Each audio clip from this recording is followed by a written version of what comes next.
The president's budget always gets rewritten by the Congress, so it's important to consider it not as the last word, but as a starting point, a statement. But what a dramatic statement the first Trump budget is. Let's take a look at some of the winners and the losers. The big winners, the Department of Defense, the Pentagon gets a 10% increase. The Department of Homeland Security, border security is included here, up 7%. The president promised in the campaign to take care of the veterans. The Department of Veterans Affairs up 6%.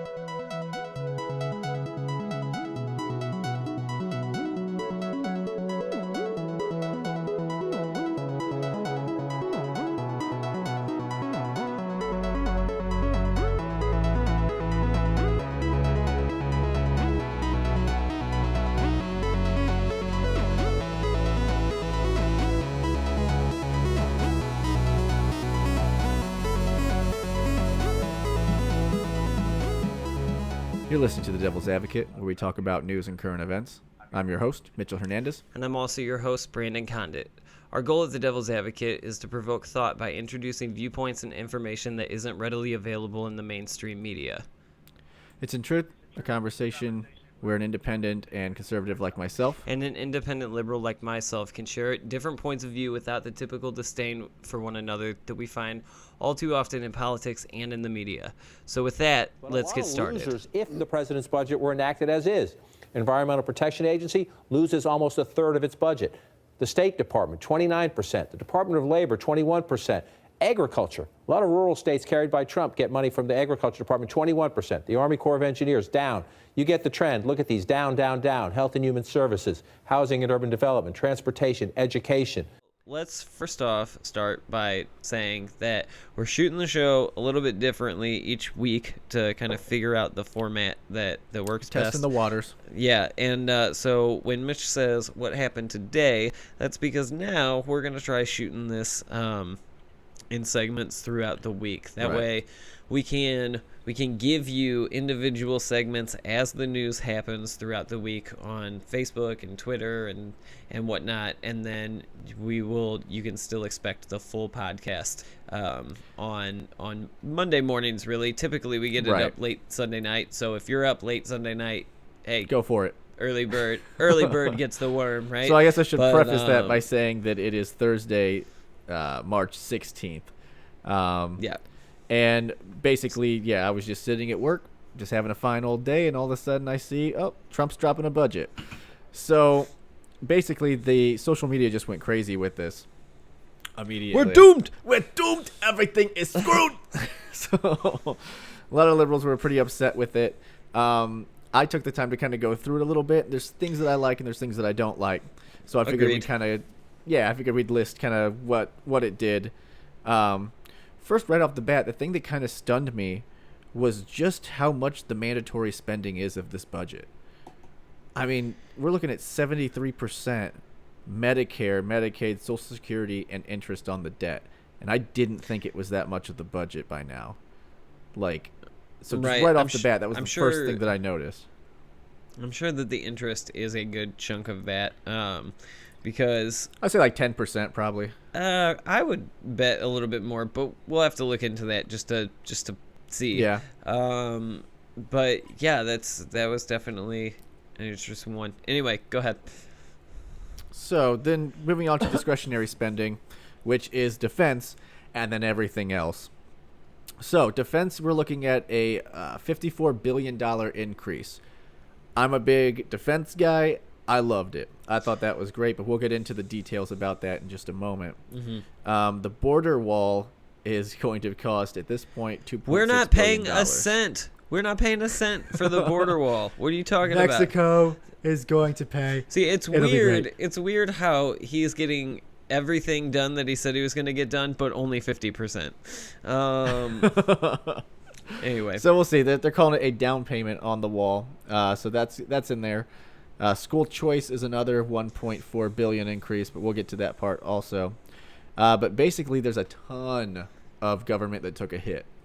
We're looking, and the biggest one and this is why liberals got very, very upset, and not just liberals, also Democrats and other independents and things like that. You're looking at a 31% decrease in the Environmental Protection Agency, the EPA. Yeah, I saw that. And now, let's be honest. Republicans have been saying we're going to get rid of the EPA for years Yeah, and years I mean, and years, so I'm not shit. surprised. Even Rick Perry forgot that he wanted to get rid of his new job. Oops. Right. So that was the big one that stood out to me. And again, we're going to go into all of these here. The only increases in the budget are going to the Department of Veterans Affairs, so the VA. Nobody's gonna have a which problem with I think, that. No, everyone's going to be Yeah. fine with that. That's great. Department of Homeland Security is +7. We can argue that one. I'm probably going to agree with you a little bit more that we probably didn't need it. Well, but, you gotta they get a wanna do it. really big magnifying glass to put all those brown people under. So It's gonna It's be gonna be huge. huge. They're gonna burn. So, and then Defense Department 9%, which again I love. So going into it, we're gonna skip Agriculture and Commerce Department just because we're gonna try to keep this one to about 25 minutes if we can. we have a habit So, of not doing that. Yes, we do. We'll see. So basically, going into defense, under the Trump administration budget, the Defense Department would get a 9% increase in discretionary funding, only about a 3% more than what was spent last year. President Trump has cast it as a historic increase in defense spending. That's just common. That's his way of every single thing is it's historic, it's the biggest, it's the best. So It's a lie. don't believe that anytime you hear him say that. Right. I checked it, but only once on Wikipedia. So yeah, he's not so. I heard he's not so Sean honest on that Hannity bit. say. He tossed me a football. So basically, what they're doing is they're increasing the size of the Army and the Marine Corps. Again, all for it. Increasing the size of the ships in the Navy fleet. I almost joined the Navy, so hell yes, that is awesome. They're going to buy F-35 Joint Strike Fighters more rapidly, and they're going to increase spending to keep the Air Force combat planes ready to fly. So this is basically, I mean, this is a huge chunk of the budget. And honestly, I don't have a bit of a problem with any of the spending that we're seeing. I think it's great. As far as defense goes, As far as defense and what they're spending it on, the actual breakdown of expanding the military personnel, making sure that our planes are in working order, because if we're going to get into a war or do anything where we're going to need to do strikes. well, if we're gonna get into Obama a loved war, we doing- know who's gonna get us there. Hey, wars happen. Wars are coming all the time. Especially So when you never it's- stop predicting Like I them. said, that's right. Never stop predicting. So But I think that the world is primed for war, and it's definitely not a bad idea. We see China now, building up their base. They're not supposed to be in the disputed China-Japan Sea territory. Well, we see that they're building a base right now. So they're obviously, doing things. And so is Russia, obviously, in the Right. Middle East.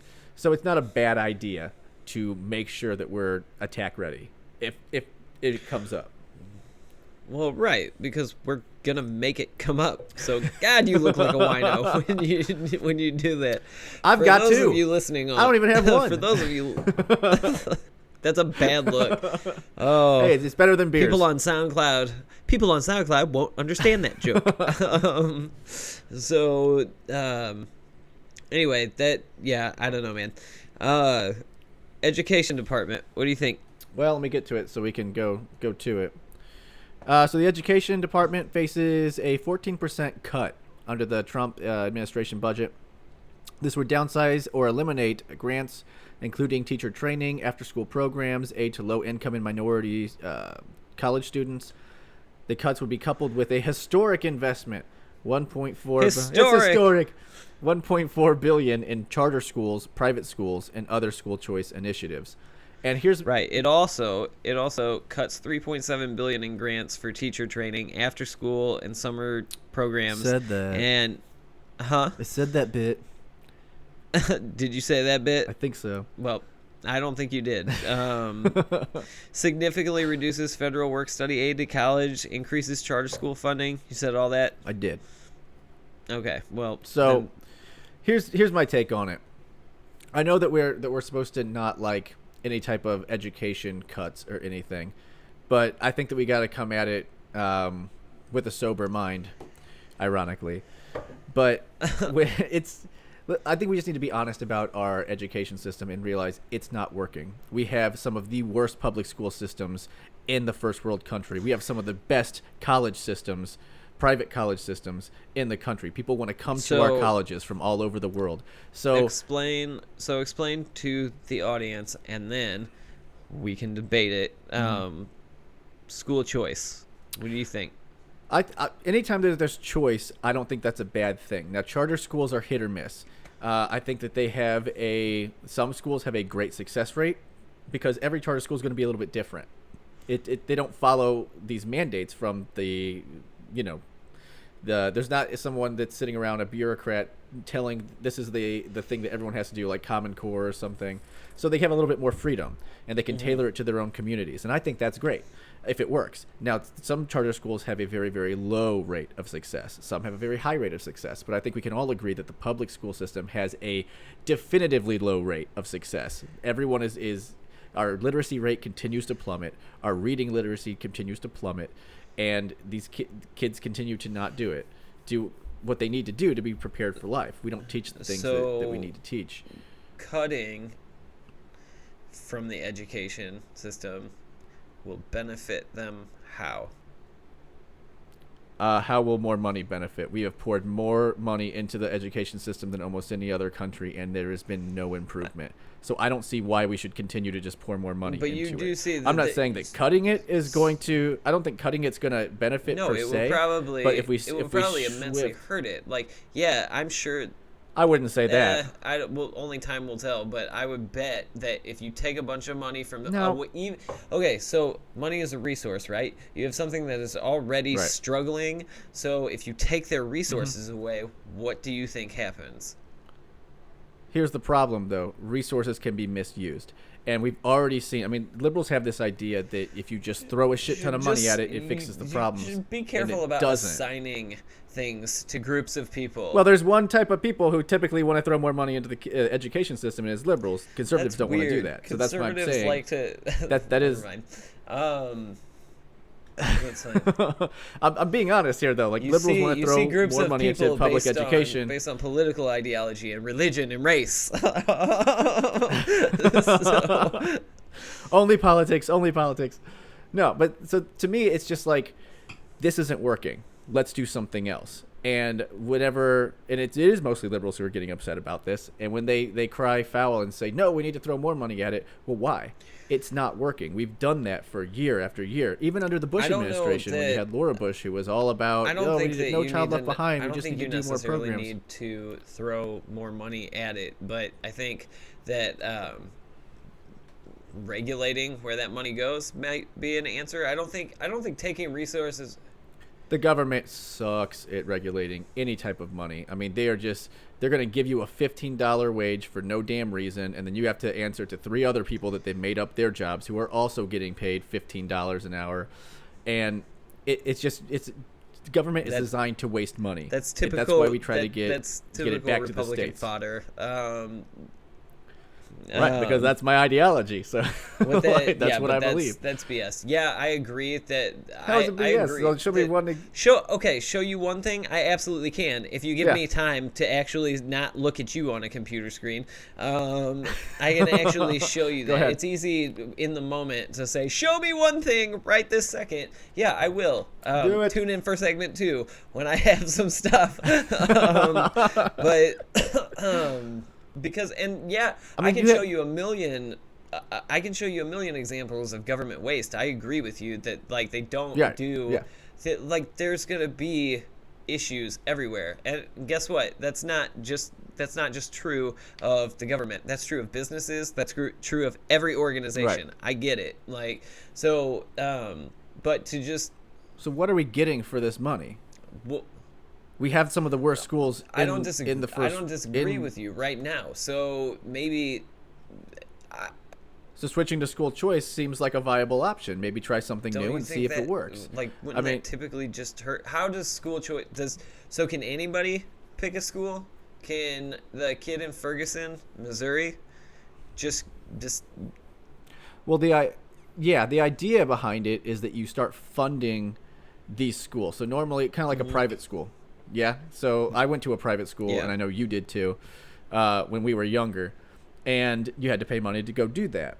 And typically the education is better. You have to deal with some religious shit. That's just kind of the way it is. So charter schools are basically the private education without the religion.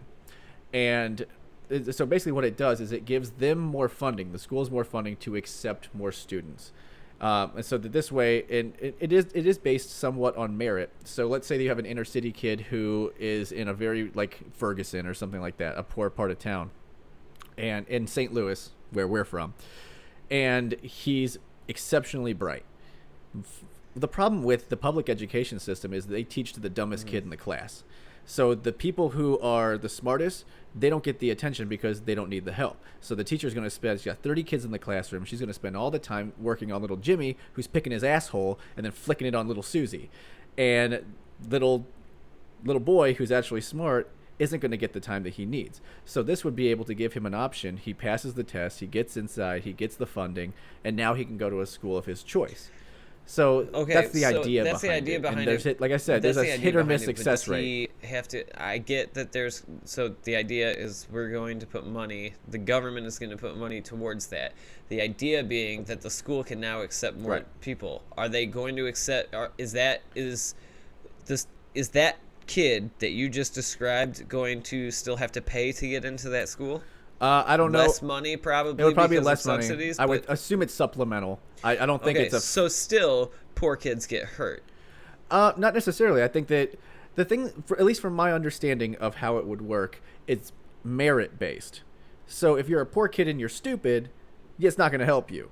But if you're a poor kid and you're smart, you're going to be able to get the funding that you need to go farther in life. But you also understand that, like, inner city schools get to, even when you and I left private schooks after we were and we went into the public school system for I basically got kicked out, so okay. Don't draw dick trees, kids. Don't draw dick trees. They will kick you out. I went into public school and shit. That sucks. that sucks that I lost it right there. Bummer. Fuck it, move on. That's the one time you'll get a fuck it out of me. Fuck it.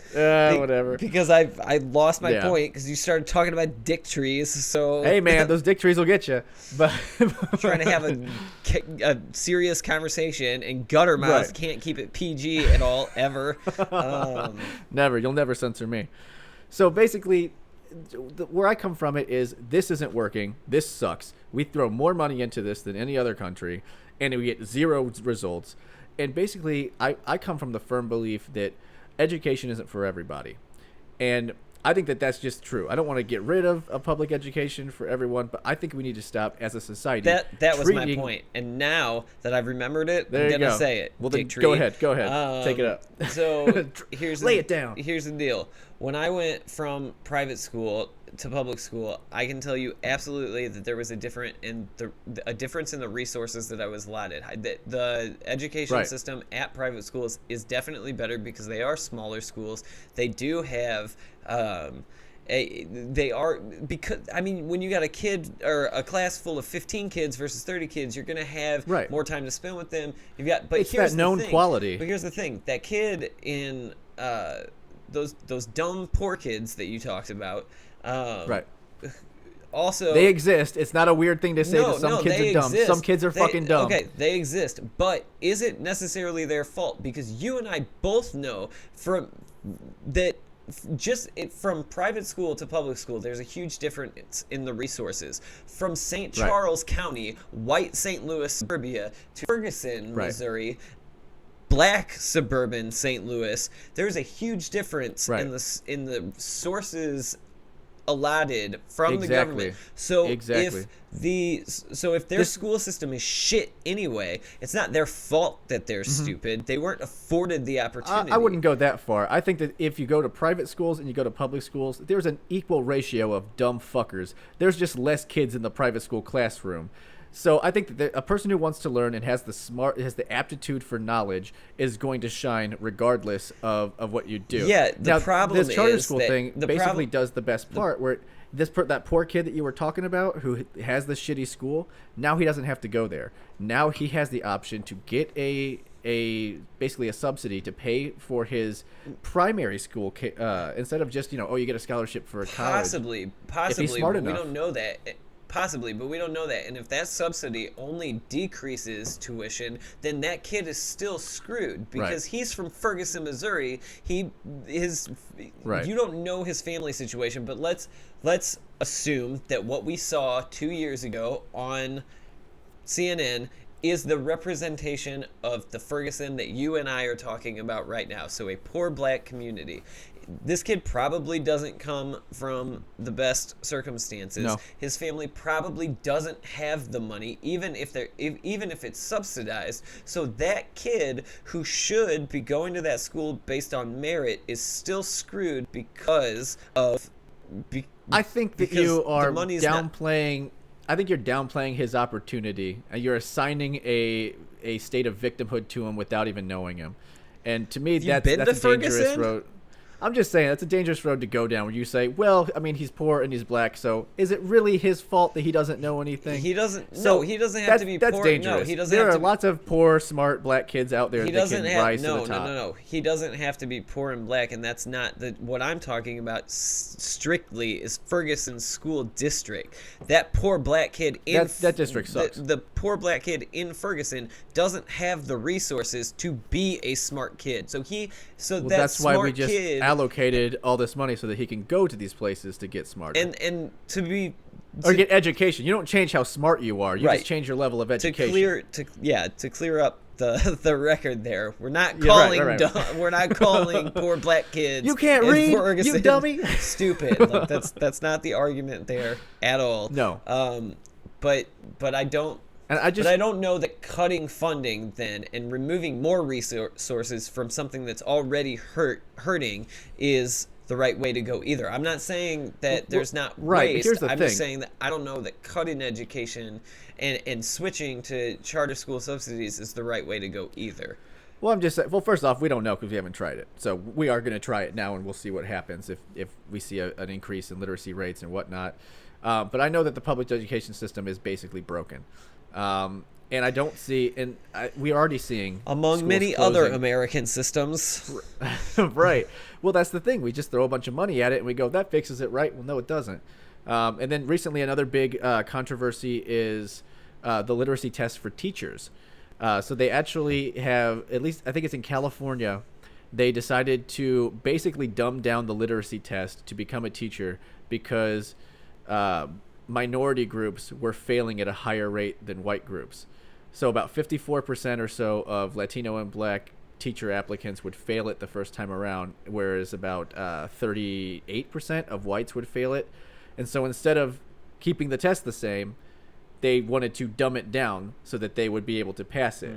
To me, that's part of the problem. We're not looking at the big picture. And they said the reason they gave for this was because they said that Latino and black teachers basically connected with the students better than the white teachers, and so that was why they wanted more teachers like that. But you should probably be able to read and pass the literacy test if you're going to be a teacher. Yeah, but So I mean, here's the weird thing that we didn't realize when we were growing up, and hopefully your kids, well, hopefully with Mitch's language, your kids aren't listening to this anyway. But I keep it real, son. but you keep it nasty sometimes. I keep it real. But here's the thing.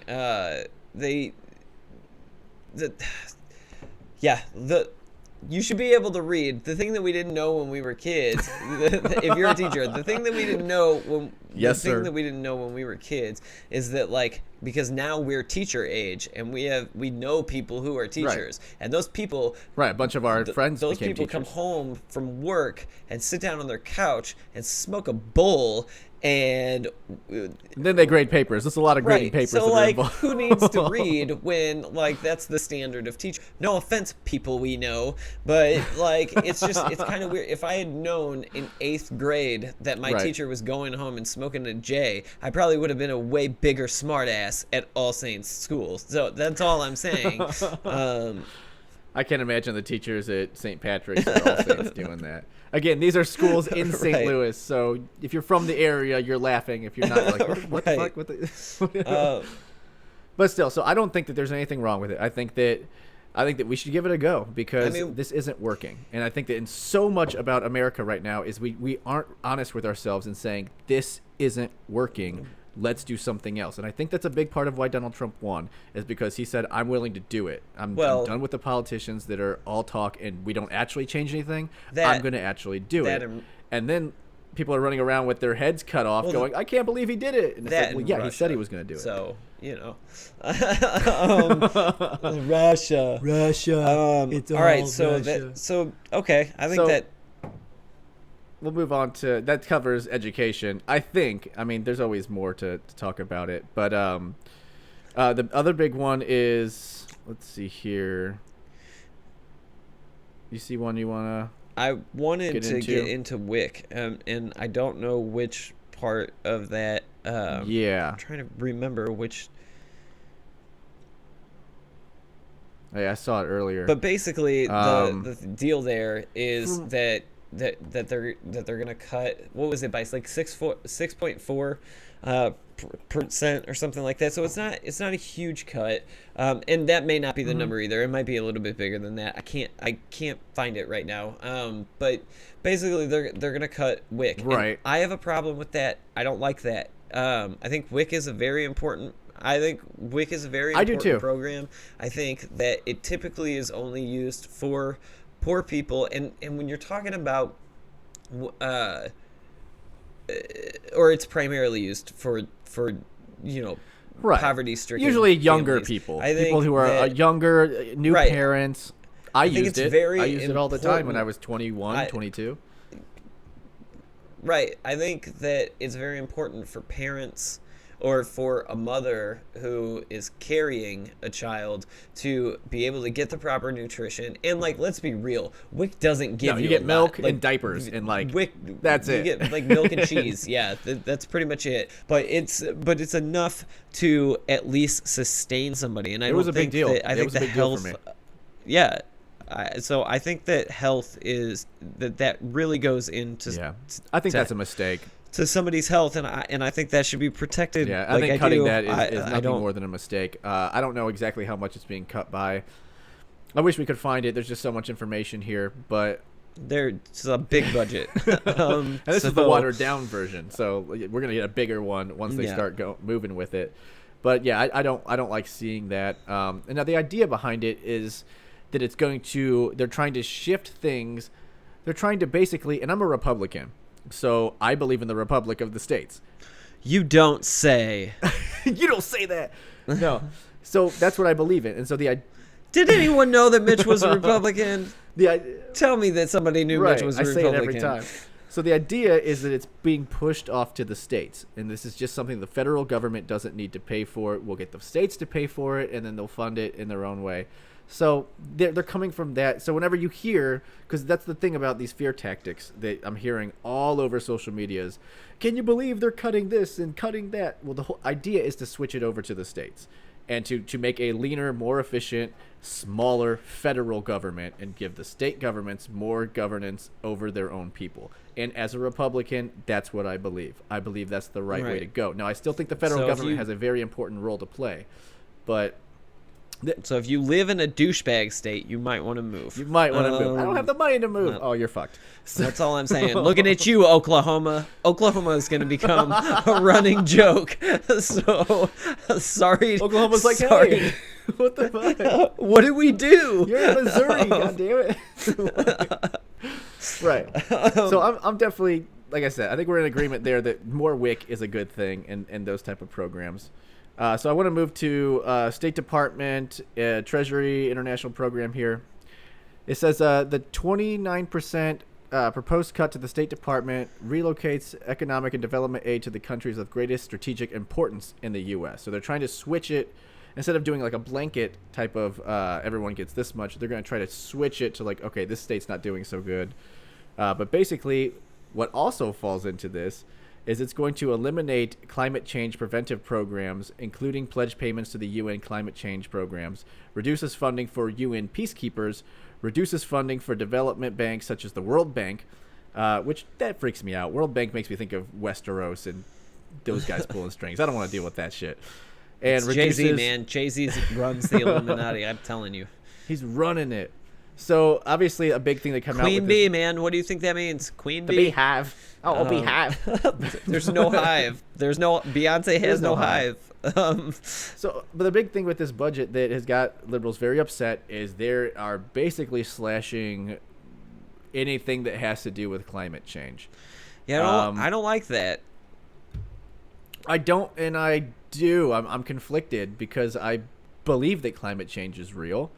I think that that's pretty evident. I think that it's hard to disagree with the science behind it. Now, I've also heard that a lot of people that work there, I know Milo Yiannopoulos has claimed that whenever he was getting his fake news,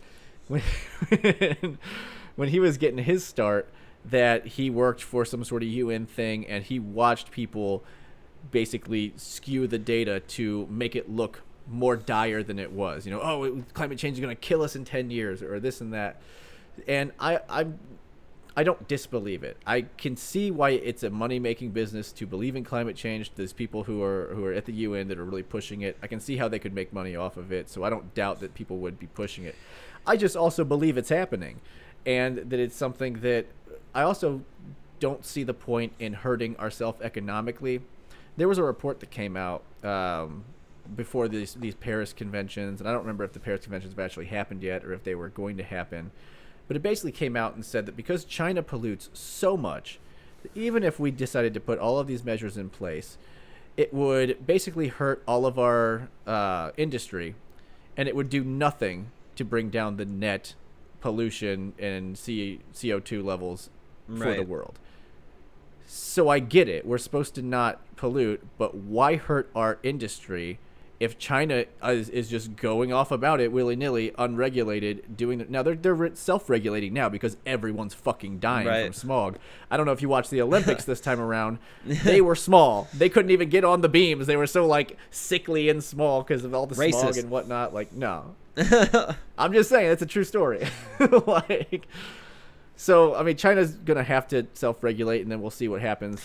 Let me also put out there, just so that the audience knows, because I do that a lot, and that's kind of an inside joke that I've never explained, but liberals overuse racist. So I'm going to make fun of liberals for overusing racist. So typically that's a statement of sarcasm, not seriousness. Like, don't take me literally, take me seriously. It's really ridiculous. I'm pulling a Donald Trump here. Just take me as seriously as that. But yeah, so I mean, what do you think about the whole climate change and basically trying to get rid of all of the regulations and all of those things? I know they're big about trying to get rid of the regulations, and we're going to see that happen. I think that without a doubt that is going to happen. I don't look. I understand your point. How it can be turned into a money-making deal. I still think that climate change is, I think it's real. I agree with you there. I don't like cutting programs that involve investigating that, and I also think that we should be preventing it. We like, hold I don't hostage? like it's. Do you think we should hold China hostage in a sense? Hold them economically hostage, say, we're going to start importing things unless you start coming to the table. Because right now, China's just running the goddamn show. And I know that they're going to start changing their opinions on these things because they're dying. But, you know, I think that China does, when it comes to, here's the thing. I've heard 1,000 different statistics on China. And the deal is that, like, China started at a much higher level than us. If you look at what they've, as far as emission decreases, China has actually decreased at a quicker rate than the United States has. But they're still polluting over more. But they are still polluting more because they started at a higher place. I think that it would be nice if China would actually jump on board with the rest of the world and try, because I mean, I think you have a point. I think that when the rest of the world is trying to stop climate change, and China is just over there but we're not gonna play by these rules. Then I think that, like, it kind of, everybody else can try as hard as they want, but Well, you're just hurting your own It's not economy, really and then gonna China do- just laughs because it just brings the Do I industry to th- China. do I and think- they Do I continue to think win. that we should hold China hostage as the rest of the world? I'm not willing to make that statement. Really? So I'm definitely willing yeah. to make that statement. I think that someone has to stand up to China because they're just running the show. And Mitch is gonna do it by himself. I am going to do it. I'm going to roll up my Come on, sleeves. China. I'm going to go, what's up, China? I'm gonna put my hand up. Bring your tanks on. That's right, Tiananmen Square. Right. All right, so my thing's freaked out and screwed up. So why don't you go ahead and lead us into what we're increasing, and then we'll wrap this up real quick. All right, cool. So we got a few increases. The first one I'm going to talk about because I'm you and me. Yeah, I don't know if I was going to go there. We're going to pay $2.6 billion for a border wall, an unnecessary border wall that oh look, there's a little bit of fake news in there. No, it's bias, Mitch. Learn your freaking definitions. No, I'm going to fight you on that all the way. We're gonna we're gonna buy a border wall for $2.6 million to put up. Well, it's 2.6 billion. That's the down payment. That's important to remember. Is that this is just the down payment towards building the actual wall. And I know right now that they're getting a bunch of companies to basically bid on it, which I know there's a ton of companies that are willing to do that so that they can be the one that gets the government contract, because it's going to be lucrative. It's going to be at least 10 to 20 billion dollars when it's all said and done. So you want to land that contract, you're going to lower your price or go how you need to do. So it's a smart way to do it.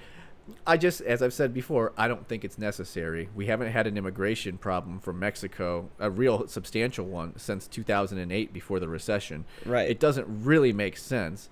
And again, like I said, it changed because our economy was doing good and Mexico's economy was shit. Well, then our economy did shit. Mexico started doing good, so they went away. And so now if we put up a wall and then we start taxing them, it'll hurt their economy. So then they have to come back because our economy is doing good. It almost seems like it's a self-detrimental policy. Unless you build the wall and then they can't come in and then they just lose.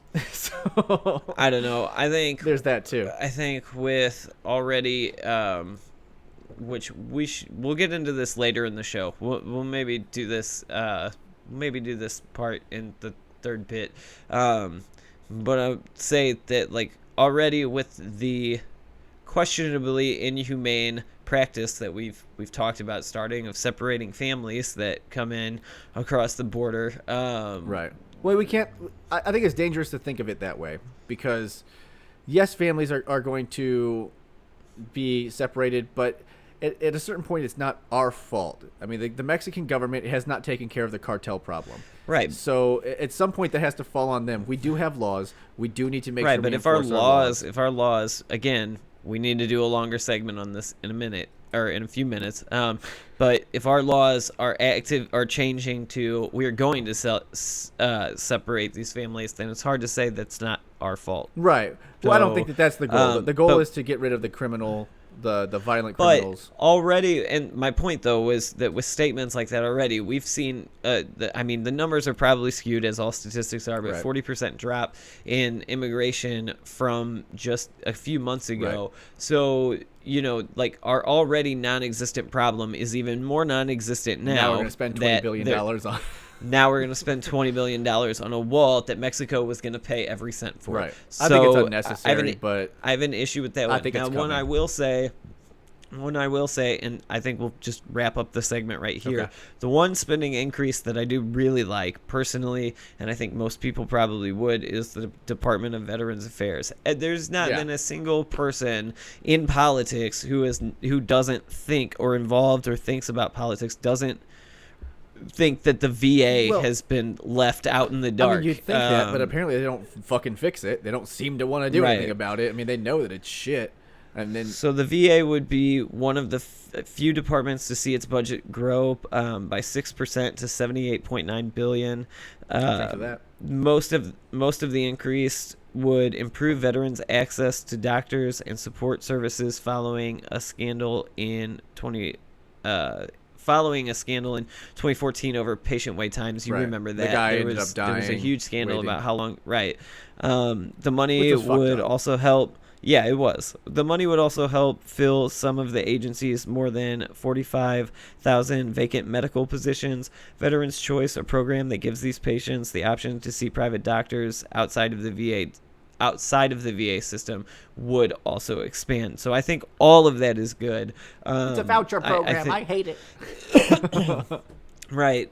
What? They act like they did something. Like, look at all these veterans looking for a handout, right? No, not at all. I think it's very, very good that he's talking about this. I hope that it actually does something. I don't know if that increase of 6 point whatever percent is enough to actually see a huge change, but I hope that it is, because to me it's got to be infrastructure change. I think that's going to be where it's going to come down to, is we got to increase the infrastructure for the VA, because what was it, they were still on rotary fucking, like, I can't remember what they said, but they were looking at their files and it's not even in computers. It's like fucking 1975. It's like, nothing should be on paper. It's 2017. Like, I don't even buy DVDs anymore. Come on, what are you doing? I haven't seen paper since like 2006. So, right. The last thing I do want to touch on just real quick, because we touched on it before during Trump's speech. In his speech, he brought up that he wanted to see more spending for rehabilitation of drug addicts. Yeah. And it looks like this budget's actually allotting money aside to help rehabilitate drug addicts. And I was really impressed. Did you see that? Did it say what programs those would go into? It did not at least on the website that we were looking at. Okay. And we'll post a link into the description of this website, because it is damn good. I mean, it breaks everything down way more than we have time to talk about. It's surprisingly too. It's a Washington Post article, but they do a really good job. Give credit where it's due. Right. So. Anyway, I would like to know where that money is going to go, but as we said before, like, I'm never going to argue that. I think that is a very, very long overdue necessity. Right. I think that instead of putting people into jail for drugs, it would be a lot more helpful to rehabilitate them and really rehabilitate them. And so I'm very interested in that aspect of it, and I do not have a single problem with spending money in that way. So neither do I. So I think that's good. Yeah, and we're gonna have lots of time to talk about more of this budget in a later date, whenever more of it comes to light, and right. the real thing starts coming up. But I guess that we disagree too much I mean, on I that think one. no, I don't. I think it's a pretty good budget. There's some things I like. There's some things I don't, but for the most part, it's okay. So I think we'll just wait and see how it goes, and we can agree to leave it there. Sounds good.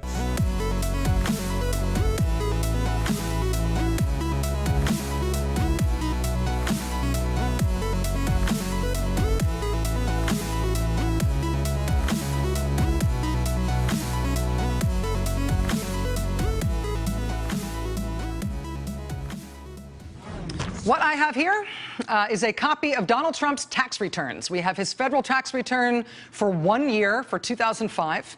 I believe this is the only set of the president's federal taxes that reporters have ever gotten a hold of. What we have are these 2 pages, front and back, from the same 1040 form that you might have filled out when you file your taxes. And in terms of what's on here, let me give you the basics. Aside from the numbers being large, these pages are straightforward. He paid $38 million, looks like $38 million in taxes. All right, so that round obviously went a little bit long, so we'll go ahead and just call that the majority of the show. We'll go ahead and start the speed round now. And of course, the other story in the news this week is Rachel Maddow and her tax paper discovery. Yay! And her horrible lead up into it for an hour and a half. That really backfired on him, huh? Yeah, it kind of did. So what do you think, man? I mean, you're the liberal here. Were you satisfied with his tax return? I don't really care about his 2005 tax returns. I don't think that anything. First of all, I think that when the tax papers were first talked about, like, we weren't talking about Russia, we weren't talking about anything weird that we could potentially find in there. It was really just your typical, like, hey, presidential people do this, so you should do this too. So I think now that it's gotten a little bit, it's taken another turn. There's like a twist in the tax paper story where now today liberals and Democrats will say that, well, we need to see the tax papers for like Russian tie purposes. Well, that's not why we originally wanted to see the tax papers. We just wanted to see the tax papers, business and all that type of stuff, and if there's any influence that we don't know about, things like that. Right. So 2005 papers don't really satisfy me at all. Like, I mean, I'm glad that he paid 36.7 million in taxes. Like, that's fine. I think it was 38. Is it 30? There's conflicting reports. I know that CNN got hung up on the extra 1.3 million. But I'm sure they did. But yeah, there was an adjustment. I do remember that there was some sort of adjustment because whoever was doing the numbers just rounded up, and so they had to kind of like readjust it. It was nominal. It wasn't like a huge portion that went away or whatnot. So here's the thing. I think that it's obvious that he paid taxes in 2005, so it's harder now to be like, well, why would he have paid in 2015? He clearly did in 2005, but I bet he didn't in 2015. My thing now is I'd still like to see them. I'd like his more recent tax papers, just because I think that's when I'm under audit. I can't do it when I'm under audit. Yes, that's why. I would like to see them, and now with my interest in Russian ties, and the left's interest in Russian ties, I would. Now, that being said, too, he's a really big businessman. So just because he may have done some business in Russia doesn't necessarily mean that anything nefarious happened there. So I don't know what they're. I see that a lot too, where they're like, "Look at this." Where there's an interview from 2001 where he says Russia has a lot of great business interest or something. It's like, well, yeah, he's a fucking business guy. It's like he planned it 15 years before, and now he's president, and he's going to give it all to Russia. Russia has beautiful models. I will buy them. It'll be great. So I don't know. I would like to see them. I think it backfired. But I think completely. Yeah, I think what she was trying to do didn't work out too well. I think they kind of did the whole Geraldo Rivera, like, oh, guess what? Behind this wall, there's a freaking can of juice. Like, there's nothing here. We have Al Capone's secret tomb. And then it was like 3 hours of them finding nothing. He was like, well, we didn't. But Chicago. At least with that, like, they didn't know what was in there. Like, Rachel Maddow had time to review. I just want to point out that everyone in our generation that doesn't know that story has no idea any of those references that we just went through. So look up your history, kids. Right. To spell it out, Geraldo Rivera was like, I found Al Capone's secret vault. And then they found basically nothing. And it was on TV and it sucked. And then he sang Chicago. There you go. There's the cliff notes. But I think with the Rachel Maddow thing, like, I think what upset a lot of liberals that I was seeing was this build up to it. Because I remember I was at work and I texted you or I talked to you on the phone or something. I was like, hey, by the way, they said that Rachel Maddow was claiming to have his tax returns and everyone's freaking out about it. So, and then I didn't even look at it. I didn't watch it. I didn't care. And then I got in the shower the next day and I was looking on Facebook and every conservative was doing a victory lap. And I was like, whoa, what the fuck happened? So I think what they were upset about was that she did this long burn into it and like built it up like it was going to be this big damning thing. And then it ended up being 2 pages that basically said not only did he pay his taxes, but he paid a higher effective rate than most of the 1%. Now, I get what she was trying to do. She was trying to point out that, one, obviously he doesn't make as much money, or at least in 2005, he didn't make as much money as he claims to be making. He also wrote off $100 million in losses, and then he also only paid the alternative minimum tax, which is something that he's trying to get rid of, or has expressed that he would like to get rid of. So that was their point. The problem is that, first off, people are going to skew it either way that they are. We live in that time now, so. Well, and they delivered it so poorly that they didn't even get that point across. If that was the point you were trying to make, then the stupid 7 hours of build-up, and then once her show started, an additional 30-minute build-up to actually drop something, and then drop it the wrong way so that it effectively did nothing to the point that you were trying to get out. I also think, too, that we're kind of playing Monday morning quarterback, and it's very easy to say it's very easy to say now that well, this is what she was trying to do. I don't know if she knew what she was trying to do. I think it looked like they got it, and they were like, just scrap the rest of the show. We're just gonna do this, and we're gonna have to make it into an hour, and that's what we're doing. Yeah. No, I agree with you. I think it backfired hugely. I don't think. Did you watch her show afterwards? No, I don't. Here's the thing. I actually did. I had my cable limited because, I have the internet. I don't need every cable. Yeah, I don't need to pay you, Charter. Looking at you, Charter, with your outrageous prices. I'd beg to go back to Charter. I got AT&T, so I wish I could get Charter. Well, that's good. We just saved a potential future sponsorship. Thanks, Mitch. But my thing, I don't actually have MSNBC anymore because I figured if I'm gonna pick and choose, like, I'll leave the circus offline. Right. No Fox News. So I didn't actually get to see it live. I read about it and then I watched all the stuff afterwards on the internet. But I mean, it was just. I'll say this. They didn't have anything, and I don't think they knew it before they started talking about the story that they had. Well, it got even worse. So I watched her show the next day, and it was sad. Like, the only way I can describe it is sad. Like, she spent this whole time. Her show is always sad. Yeah, but she must have asked probably 1,000 questions, and they were all that. Well, what does this mean? Could it possibly be that maybe in some realm this isn't exactly right? Did he release? So she just kept playing like this stupid, kind of like leading her viewers into like, well, maybe that is what we should be thinking about. No, it isn't. Like, all of that was bullshit. And it was just sad. Like, she was grasping and she was like, well, what else happened in 2005? He got married to Melania Trump, and it's supposed to be that you claim as much taxes so that she can get her green card or something. So that's why he paid taxes this year. And I was like, dude, you guys are grasping and reaching. It's all just a reach. So I don't. Yeah. Now, here's what I will say. I don't think, in my mind, Donald Trump's tax papers have still not been released. Like, it's fine that you can look at 2005, but that's never what we were talking about. 6 years or get the fuck out. Right. We were never talking, and when Hillary Clinton brought it up during the campaign season, and when the media talked about it in the campaign season, nobody ever gave a shit what 2005 said. So I'm not satisfied that we've seen anything more than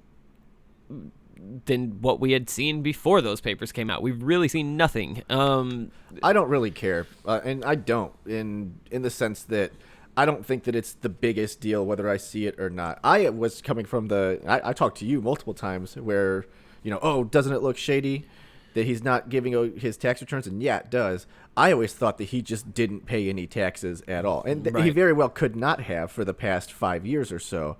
I don't. That's personally what I believed. This sort of showed me wrong, but again, it's from 2005. But where Republicans kind of won on this story is it's hard now. It's much harder because you and I have talked about it extensively, and we've always been under the impression that he probably just didn't pay. Right. And so let's move on to the next topic that we talk about on this. But I think where Republicans kind of scored the big win on it was the fact that now it's hard for you and I to go, well, he probably didn't pay in the last 5 years. Well, the only evidence we have shows that he did pay. Right, so, and it was $36 million, which would take.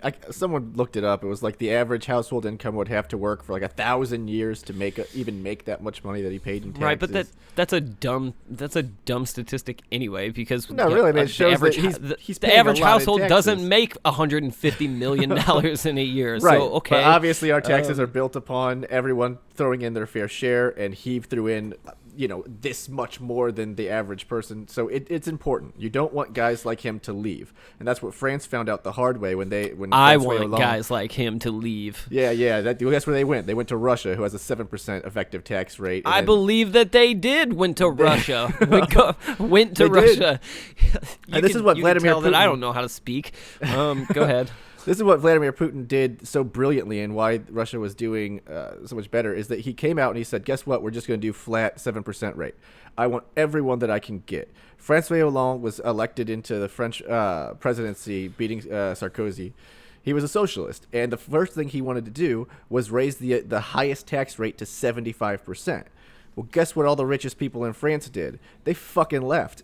They went to Russia. Now Russia's getting 7% of these billions and billions of dollars, and France is losing all of that money because they wanted 75%.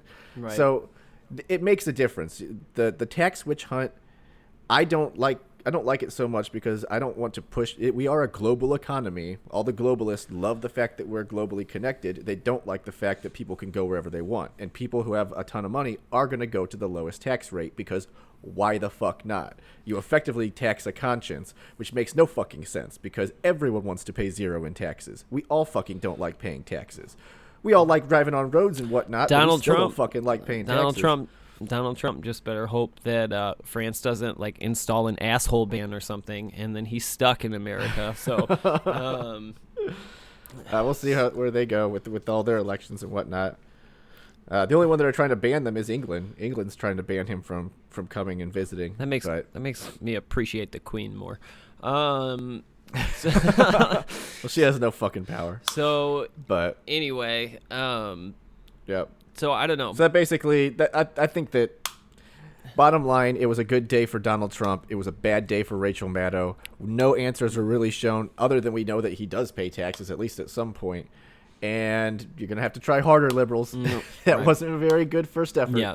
So there's that one. where- Another topic we can just hit on for a couple minutes. I don't think we'll have too much to do with this, but Neil Gorsuch, you think he's going to get confirmed? He comes up this week. if he doesn't get confirmed, then it just shows how toxic it is. I mean, I can't remember what the agency is that rates the judges. He got a perfect rating. Like there's absolutely zero reason to hold him up other than to play politics. And to be fair, the Republicans did it with Barack Obama I can't remember the guy's name, but he picked a very middle of the I road. can't remember his name either. Pleasing to both sides, which kind of, which is, what I think you might want to do when you're doing the Supreme Court. All I'm going to say is they just said no. if Neil Gorsuch does get successfully held up by the Democrats until this travel ban shows up, travel ban's dead. And it may be dead even if he gets there. But I think if it stays in the 9th District Court, I think it's dead. If it goes to the Supreme Court, I think there's a chance it'll pass. I think there's a because chance, I think but that it's sound. I think that the 9th District Court is just biased and just I doesn't want to do actually their job because think they don't that like Trump. the Supreme Court is literally a 50-50 split on it. Like even with 9, like even if Gorsuch gets in, I still think it's a 50-50, and I think that it could go either way because there are gonna be votes on that on this specific topic don't necessarily follow ideological lines. Right, but I think that with the Supreme Court, they're held to a higher standard, with the one exception of Ruth Bader Ginsburg, who came out and was like, fuck Trump, and she got in trouble for that because as a Supreme Court, you're not supposed to do that. You're supposed to be 100% unbiased. And the way that this is worded... Fake judge. Fake legal. Judge. And fake judge, I'm getting my sister in there, fuck her. But so... I think that there is I know that the 9th District Court is doing their own thing, but obviously they're a liberal court, and I think that the courts have people that are coming out and they're just playing against Trump. We've seen that because that's the only real power they have at this point. The Supreme Court has a higher standard, and I think that they will look at this bill, this executive order, and say, the way this is worded is not illegal in any way, shape, or form. He has the power to do this, whether we like it or not. We have an obligation to pass it. That's my personal thought, but I don't know. They could just 2017 totally do something else. The name of the game is intent, and if the Supreme Court decides to go down that road too and say, well, based on his dumbass remarks through the campaign, we have reason to believe that he legally banned Muslims. Giuliani, looking at you, right. Giuliani. It wasn't. Right. It wasn't his comments. It was Giuliani's comments. I thought that he was like, the president came to me and said, let's fuck all the Muslims. And I said, yeehaw. Right. And, bullshit. That's public record now. So that's not. Well, it's hearsay. It's definitely, an. I don't know. something that he Giuliani says, seemed to be to sucking it. the dick of Donald Trump throughout the entire campaign. Ooh, Brandon just went explicit. Notice how he Right. disappeared after that one. So, I don't know. Anyway, I just figured we won't get. I think that's enough on the travel ban. It's like an 18-part series on this show. We'll see what happens with it, but again, I think that the Supreme Court would pass it. They could surprise me, but we'll see. And if they hold up Gorsuch, then I don't think that the Democrats are going to be making a lot of friends. And I think that I don't even think they should try it. I think they should just immediately nuclear option, get him in, because it's bullshit. Why hold him up? Everyone agrees he's qualified. We need another Supreme Court. I know the Republicans did it, but fuck it. Go nuclear, just get it done, because why not? Well, you'll you'll set the precedent. Anyway. So, it's already been set. So, That's fine. I just, Right. I hate this. I'm very passionate, obviously, about all of this, about government and whatnot. But, I hate that I feel like I'm, the only one left that's like, has anybody ever heard compromise? Compromise. I just feel like it's you're all in or you're all out. And that is a really unfortunate state that we've gotten to. So, I don't know. I hope the nuclear option isn't necessary. Anyway, I'll let you go ahead and take the last topic. All right, so the last topic is going to be more of just not so much politics, but more just current events, commentary, and things like that, which basically was brought up because I wanted to touch on PC culture and this whole whitewashing thing going on right now with Marvel. Does it involve So for people- superheroes? Oh, man. It sure does. So for people who don't know, Marvel just came out with a new Netflix series based off of their comic, The Iron Fist. And in The Iron Fist, you follow a guy named Danny Rand, who was a rich boy from New York. His plane crashes in the Himalayas. His parents die. Monks take him in, and they train him in kung fu and martial arts, and he becomes the Iron Fist. And the Iron Fist is fucking dope. Punches people with his goddamn Iron Fist. Like Donald Trump. Or his chi. That's right. So then he comes back. And so about 2 weeks before this released, all the reviewers got to see it. And they were just decimating it in the reviews. They were giving it I think it had a 7% on Rotten Tomatoes. And a big thing that what they were saying is how this character was whitewashed and we need to be upset because there's so many Asian actors that they could have chosen to play this part and all this, completely oblivious to the fact that this is a fucking white character. And it doesn't I think my comment on there was if you guys are going to get upset that white characters are portrayed by white people, you're going to spend your whole life upset, man, because this is how the Ghostbusters turned female, right? That's what I'm saying. This is exactly how that happens. I actually I'm going to go on record. I liked the female Ghostbusters. I thought it was funny. Not touching that. Not touching that. I thought it was funny the whole way through, but I didn't actually watch it. So this becomes I don't know. right. But this has become a big thing now. Is that we need to, and especially in Marvel Comics, this is a huge fucking deal because Marvel has decided to do this new thing now for the past couple years, where they're taking every one of their major characters and gender swapping them and race swapping them, and I don't know why. Thor's a woman. Captain America. Well, that one I was okay with. That made sense. The guy who plays the Falcon is now Sam Wilson is now Captain America. Iron Man is a young 15-year-old black girl. Let's let the audience in on a little secret real quick. We could probably run a comic book podcast. So if you didn't know, Mitch and I are nerds, and so you're gonna seem like this is flowing all too easily. It is. It is. So continue. Right. We didn't even have to do research on this one. Right. But yeah. So there's a big thing, and then of course Marvel Comics are plummeting because we don't like to see our favorite characters just gender swapped to please PC culture. Right. If this is J Law's fault, right? If it wasn't for that, if it wasn't for the damn catching fire, shooting arrows, whatever the hell the name of these Right. are, the Hunger Games. Well, It's your what's upsetting? It's your fault. Stupid. Mystique is not a good guy. Mystique is not a good No, guy. He's never been a good guy. No, she's the one. So it's irritating for me. Like, and then there are instances of whitewashing. Most notably, the one that got everyone upset. Blazing Saddles. Blazing Saddles. Where the white women at? Right. If you haven't seen that movie's hilarious. Yeah. But It's all right. No, it was there was a book. I think it was like Aloha or something, and in there it was a Hawaiian girl. Well, they made a movie with it with Bradley Cooper and Emma Stone, and they cast Emma Stone to play the Hawaiian chick, and that didn't make any fucking sense because Emma Stone is not Hawaiian. Right. So they do it. It's kind of like the Last Samurai Tom Cruise thing. Even though it's supposed to be a story about a man who comes in, it looks like whitewashing. Right. So, but again, the other big one with Marvel. Stop being so goddamn sensitive, people. Like I'm not gonna.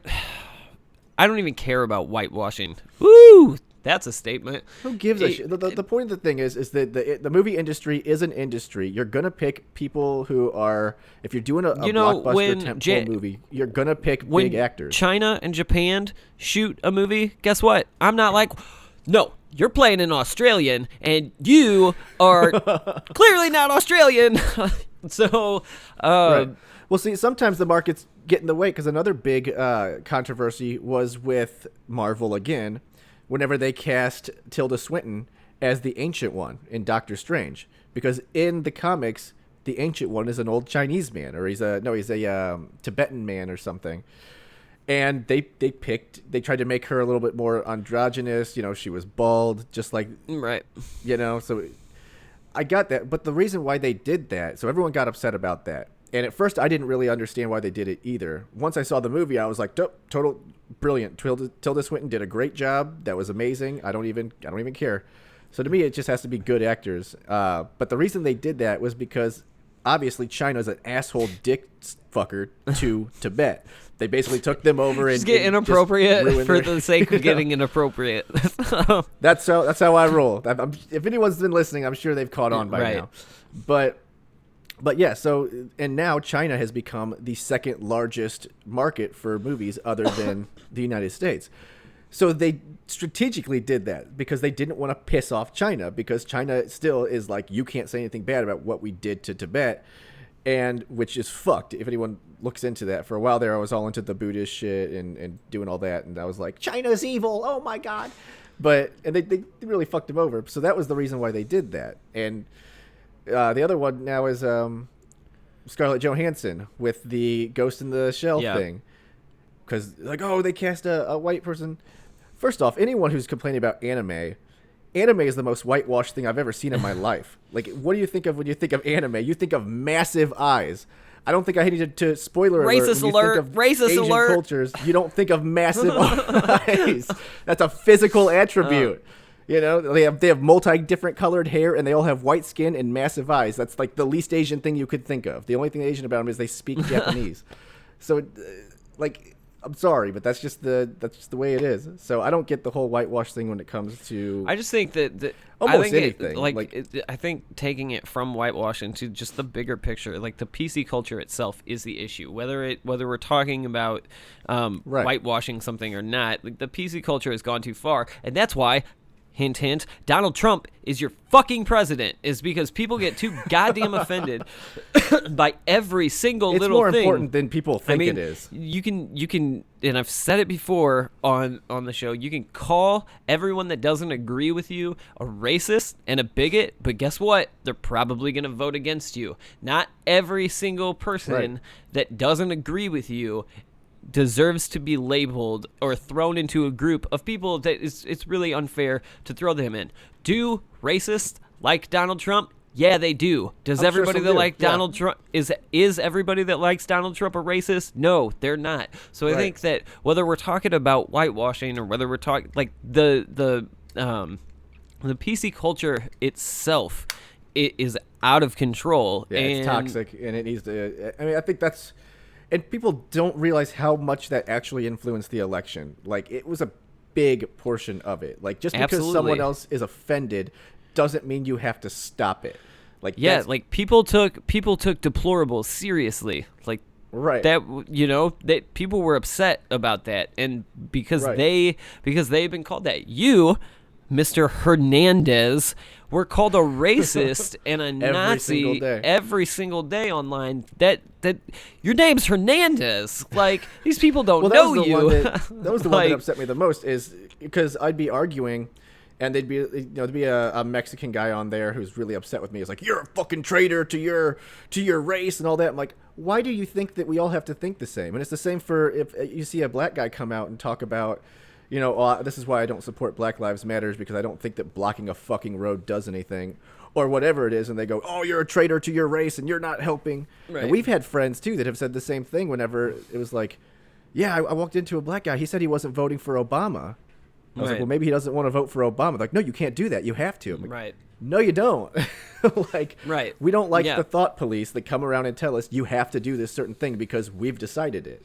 And it's the same thing when it comes to these movies and the comic books. Is there's an audience, especially for the movies, America, Asia, or China more specifically. These are the audiences that we're tailoring these things to, because they're the ones who pay the money. And try to keep in mind that for every time this is the issue that we're talking about, whitewashing or sexism in movies, or, because Game of Thrones even got called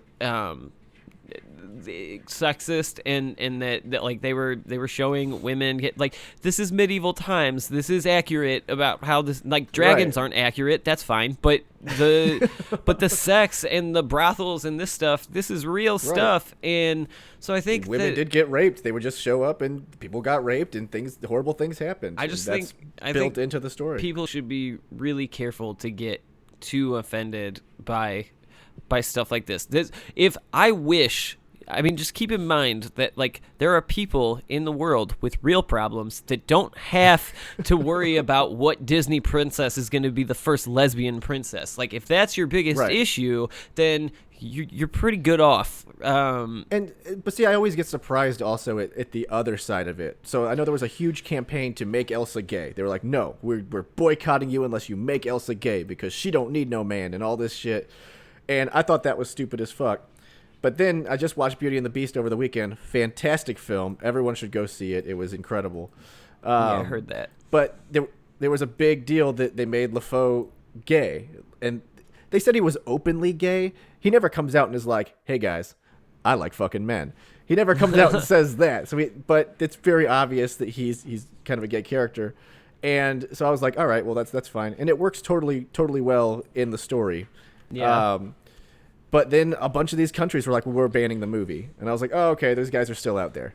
Like, there are people who are stupid on the other side of it too. Yeah. I think both sides are wrong. Like, I don't like when people say you as a narrative, and especially as someone who, I do write stories and I do things. If someone came up to me and was like, "You can't do that narrative because I've said so," go fuck yourself. Go write your own stories. Or a country or other people for the LGBT movement that says you have to include a gay person in there. And not everyone in the population is gay. My character doesn't have to be gay, Right. And I don't think that I think it's reasonable to get offended by certain things. I don't want it to sound like you should never be offended, because look, people are people, they're going to be offended whether they should be or not. I think that, so here's a movie that I heard a rumor about this, and I don't know, and I really hope, I kind of hope it's true, and I kind of like, ooh, that's going to be controversial. So The Big Lebowski, right? Are you familiar with The Big Lebowski? I've never seen it. Okay, well, you go do that as soon as we get done with this. you watch that tonight. I tried watching it, and I wasn't into it and fell asleep, and I just never watched it again. Absolutely my favorite movie ever. But I know, everyone talks about it. So there's a character in there, the Jesus. And the Jesus, nobody fucks with the Jesus. So It's about the dude? No, the dude. Okay, I'm not going to explain this to you. You go watch this movie. The audience is going to know the Jesus. I mean, Cliff Notes, dude. He's a pederast, though. That's the deal. He is described as a pederast. Fucking 13-year-olds, dude. So here's the thing. I've heard rumors that they're going to make a prequel about the Jesus.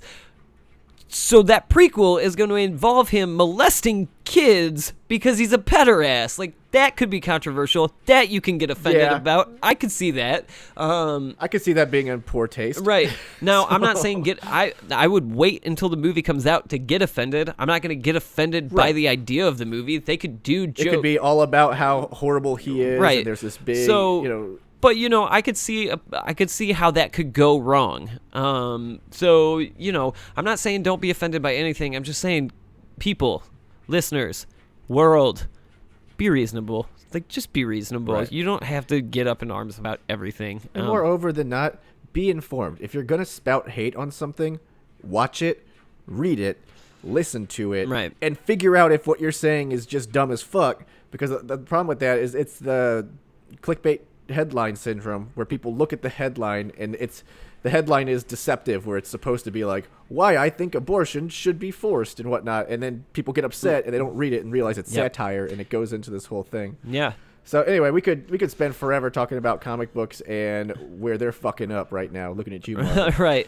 But and one of these days we're gonna have to get into a wrestling segment because I have a lot to say. Looking at you, Vince McMahon. WrestleMania's coming up in 2 weeks, and I have things to talk about. So we're gonna get Donald Trump to come and shave your head, bro. That's what's Donald happening. Trump, the only president to have been stunned by Stone Cold. So that's right. Anyway, but yeah, I think that's a good one for a good place to call it for the week.